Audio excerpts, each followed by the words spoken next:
Hi, I'm Amanda Morgan, and this is Not Just Cute, the podcast, where we discuss all kinds of topics to help bridge the gap that exists between what we know and what we do in early childhood education.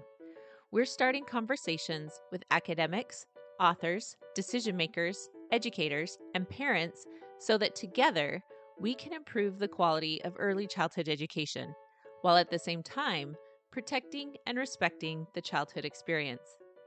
This is the fifth episode in a 9-episode series called Why We Play. For years, I've been speaking at workshops and conferences about the power of play in the early childhood environment, which sparked the series of parent letters I've written called Why We Play. This month, I'll be sharing a special podcast series with the same name, Why We Play. Every Tuesday and Thursday in February, you'll find a new episode sharing the science and stories behind why we play. Evidence that play is not just cute, it's incredibly powerful. Before we jump in, a quick reminder that you can learn more about the Why We Play letters and grab a free sample letter at notjustcute.com/why we play.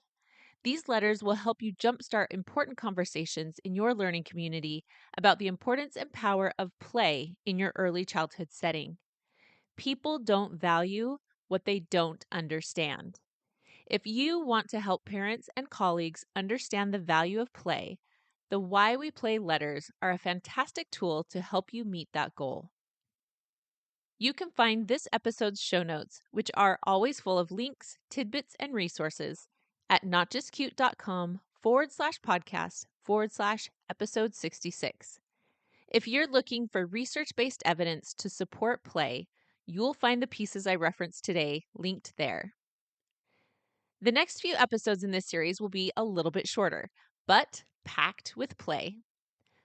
We're digging into why we play in different play areas and with different play types. This episode's focus is the block area. We'll look at what's going on in those busy building centers of the early childhood classroom and why it's important to keep those big spaces open for construction, even when there's pressure to move the blocks out to make room for quote unquote real school. Whether you're a champion for play or a playful learning skeptic, this series is perfect for you. Let's jump in. Wooden building blocks may be one of the most universally recognizable tools in an early childhood classroom.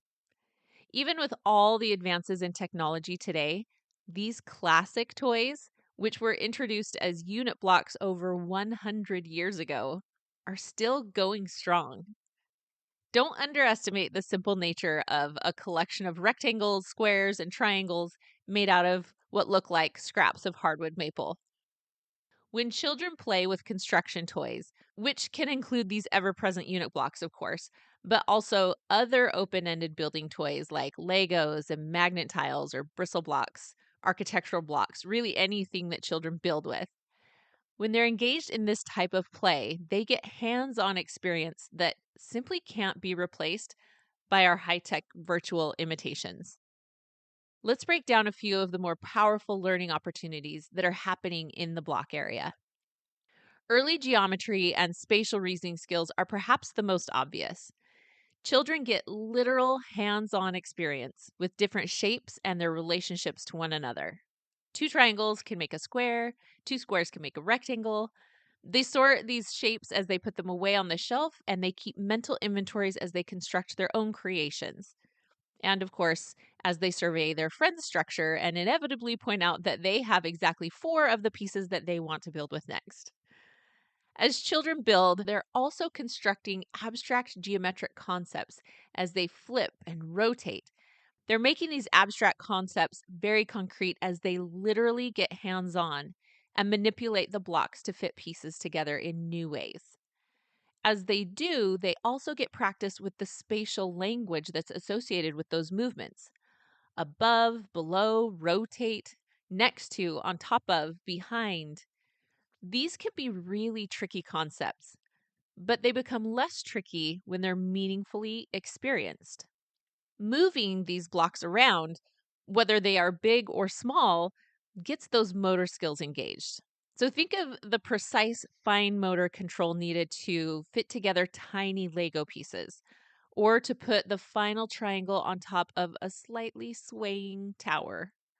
They'll also use large motor skills as they carry these big hollow blocks across the space with both hands. As children use their hands and their arms in a variety of ways and at a variety of angles, they're getting a playful workout that builds strength, control, and coordination and will come into play in a variety of other tasks throughout their lives. One of which is the fine motor control needed for writing. So, to help young children prepare to write, we don't just sit them down at a table with a piece of paper and a pencil and ask them to write over and over and over again until it gets easier. We give them a variety of things to play with, like blocks, to help build and strengthen those muscles and capabilities and prepare them for the other tasks that will be required as well. There's also an awesome blend of constrained and unconstrained skills at work as children wonder out loud about physics, as structures grow and inevitably topple. Where's the tipping point? What size and shape makes the most stable base? What happens if we add just one more block? As children problem solve and explore different ways to accomplish their designs, they are engaged in the essence of innovation and engineering. Even planning and project management experience is woven into the seemingly simple task of building. When children build together, social and language skills get a workout as they share ideas, negotiate over resources and space, and as they plan with others. Children not only get a boost by interacting with other children in the block area, research shows that building with caring adults also comes with some really powerful interactions. In a study done by Dr. Dimitri Christakis, children who engaged regularly with their parents in block play activities scored significantly higher on measures of language development than did their peers who did not engage in such types of play. That's because playing together with blocks encourages powerful back and forth conversations about ideas and concepts. And these back and forth conversational turns build language, vocabulary, and they build brains. This finding is consistent with a separate study published in 2016 showing that children and parents had richer language interactions when given simple toys, classic old school toys, with building blocks being one example. They had richer language interactions than did the children who were given high tech toys, even when those high tech toys were actually designed and marketed as boosting language development. So, those toys that claim to teach language skills by talking at children, by empirical standards, are not as effective as a human down on the floor, wondering out loud, and having a back and forth conversation with a child who is actively and passionately engaged. The open ended nature of block play also makes it possible for children to practice creativity and use symbolic representation, as they allow the same blocks to rearrange over and over again to represent a castle, and then a zoo, and then a car.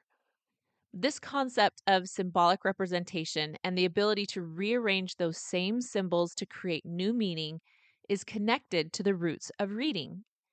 In fact, one study showed that preschoolers who had higher use of representation in their block play progressed faster as readers in the elementary years.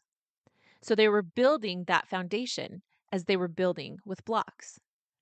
Another study showed a sleeper effect with math skills, with little to no relationship between preschool block play skills in elementary and early middle school, but then a positive connection to multiple school outcomes in high school.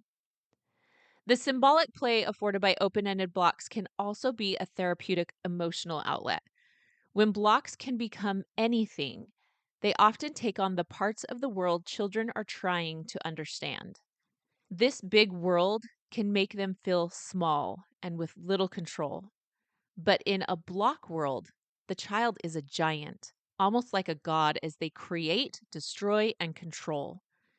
This opportunity can help them process some really big ideas and experiences. I was working in the child development lab at Utah State University when the 9/11 terrorist attacks occurred. Regardless of how much parents tried to shield children from what had happened, the event was so enveloping, so all encompassing, that children were at least aware of bits and pieces that they had gleaned from hushed conversations and glimpses at newspapers and TV screens that were constantly covering this. As children tried to make sense of something that none of us could fully understand, we noticed that the block area had become a busy center, with several children building towers and flying planes. Sometimes their structures fell over and over again, and sometimes they rewrote history with an easier ending. This type of play might seem a bit macabre at first, but when you look closely, you realize that it's not driven by gleeful destruction. It was a therapeutic process that allowed children to piece together hushed details, work through their own emotions, and feel some level of power and control in a moment in time that made all of us feel small and powerless for at least a moment. To get the most out of your block area, choose an open space with enough room for multiple children to build side by side or on one big project. When possible, choose open shelves to store your unit blocks sorted by size and shape. I would trace each block shape onto black construction paper, cut that out, and then adhere it to the shelf with contact paper so that the children could independently sort and stack the blocks at cleanup time by matching the block shapes to the outlines on the shelves. You also want to pay attention to the flooring in your block area. If you have cushy carpet, maybe put down a rug or some other surface on top of your carpet so that there is a firm, flat surface for children to build on. Remember to bring in accessories to change things up in the block area every week or so. This could be natural elements like pine cones and tree slices, rocks, leaves, flowers, or seashells. Or it could be complementary wooden sets that let you build in new ways or extend onto the wooden unit blocks. So think about things like architectural blocks or the open blocks or the transparent blocks that are similar in shape and size, but offer some new twists on what they can build. Also, think about adding literacy elements. You could add things like blueprints, clipboards for sketching out plans, books about buildings and architecture, signs and labels, both the pre made ones and the ones that children can create on site with their own inventive spelling. Consider adding small animal or people figures. Maybe even cut out photos of the children in your class so that you can introduce these different characters to the block play. This encourages more of the world building and the storytelling and all of that language and social skill and symbolic play that goes into incorporating those characters into the structures. Now, all that said, don't add everything all at once. Keep it simple and rotate those novel pieces in and out to add a new spark every now and then. Don't be afraid to think outside of the box as you try new add ons, and pretty soon you'll find that the children will do more outside of the box thinking as well. The block area is a wonderful place for creative construction, but it is so much more. Math concepts, language, motor skills, abstract thinking, engineering, social problem solving, executive functions, creative expression, and so much more can all be practiced with a simple set of wooden blocks. These classic toys may be simple, they may seem old fashioned, but they are packed full of potential. It's another powerful way we play. Thanks again for listening to Not Just Cute, the podcast. You can find show notes at notjustcute.com/podcast/episode 66. There, you'll find links to some of the articles and research discussed today, as well as other fascinating tidbits I know you'll find interesting. If you're looking for something I've referenced today that you don't find linked there, email me and let me know. You can also hit up the show notes for a link to the Why We Play letters. Head to notjustcute.com/podcast/episode 66, or go straight to notjustcute.com/why we play to get signed up and download your free sample letter. Please be sure to tune in every Tuesday and Thursday in February to catch the full Why We Play series, focused on better understanding and better articulating to others why we play in early childhood education. I'm Amanda Morgan. You can read more on my blog and sign up for the Not Just Cute newsletter at notjustcute.com. You can also stay tuned for social media updates on Instagram by following me at Amanda_NotJustCute. Thanks for listening today, and as always, Thank you for standing up for children and for childhood.